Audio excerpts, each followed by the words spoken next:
Hello, I just wanted to start the series on the prophets with the prophet Isaiah. And I wanted to start off with why they were called major prophets. They had major prophets and minor prophets. And the reason that they had different names was because of the size.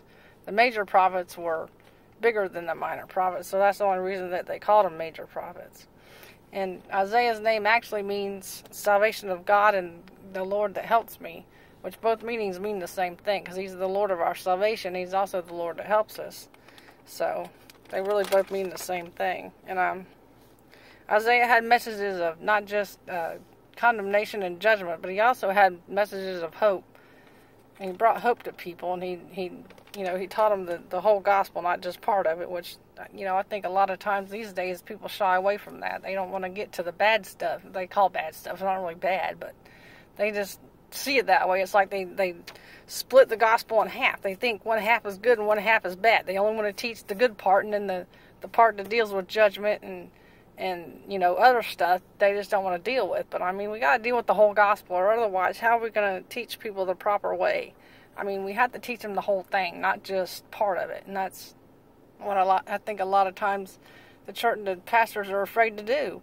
And that's why, to me, the church, sadly, is becoming too much like the world. Like I was telling a friend last night, I'm like, it's ridiculous how worldly the church has become. It's crazy. And that's not how God intended it to be. But I think that's the main reason why they're doing that, is because they're scared to tell the whole gospel. Because they think that if they do that they'll be chasing people away. Well, you're not there to, so to speak, to please the people. You're there to preach the whole gospel that God tells you to preach. But it's just crazy.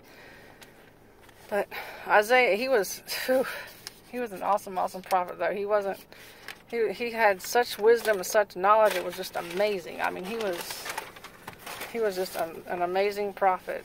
I think that he taught people so much, and he brought a lot of hope to them, and not just judgment, but he brought hope and other, the good news to them also. So he was a good prophet. He had so much wisdom and knowledge and just everything. He knew, and he wrote I think it was the first 35 chapters of the book of Isaiah, which is really awesome. But I think he wrote I think it was the first 35 chapters. But yeah, he was just an interesting prophet, and I just wanted to start off with him and talk about him a little bit and give you a little bit of insight on him and the studying I've done. But they're just amazing. When you really dig into the Word of God and you start studying on the prophets and the different things that they did and their different missions and the messages that they brought and just all the meat of it. When you just really dig into it, it's just so interesting. It's just, man, it's just amazing how interesting it is when you start learning about the different prophets and what they did and all that stuff, and what God had them doing, the missions that he had them on, and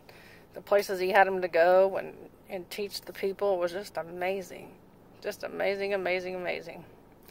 But he also, in the messages, he also proclaimed the coming and the suffering of the Messiah, which is Jesus.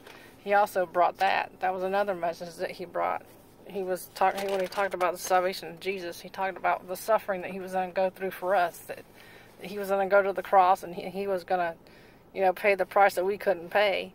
And he taught them about that, which is where our salvation comes from. But it's just an amazing thing.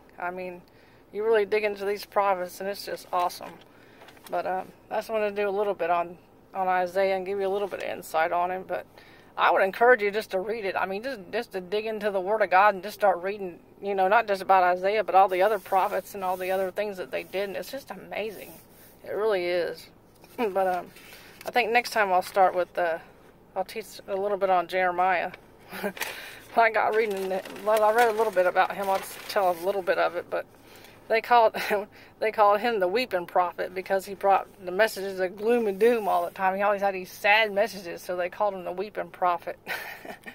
But I'll get more into that next time. But I just wanted to give you a little bit of insight on Isaiah and the things that he did and the messages that he brought, and just, I would just I encourage you to dig into it and just read about him, because it's really interesting when you start reading about the different things that they done and the places that they went to and the people they talked to and just the different things. It really is amazing.